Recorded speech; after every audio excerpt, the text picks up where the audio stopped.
শিল্পী kitchen blog like করুন, subscribe করুন। ওদিকে ভাত বসিয়ে দিয়েছি। আমি এখন লাল শাক ভাজা বানাবো।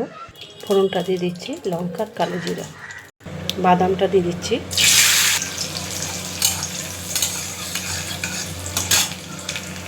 শাকটা দিয়ে দিচ্ছি, নুন দিয়ে দিচ্ছি পরিমাণ মতো, হলুদ দিয়ে দিচ্ছি, লঙ্কা দিয়ে দিচ্ছি,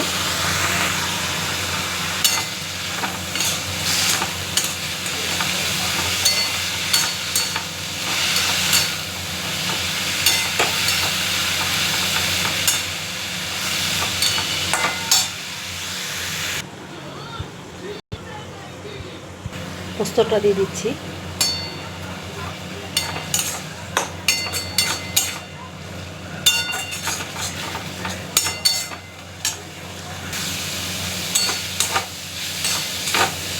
হয়ে গেছে, তুলে দেবো।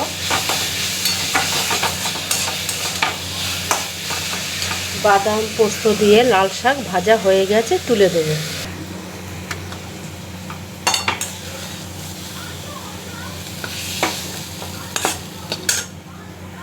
হয়ে গেছে শাক ভাজাটা।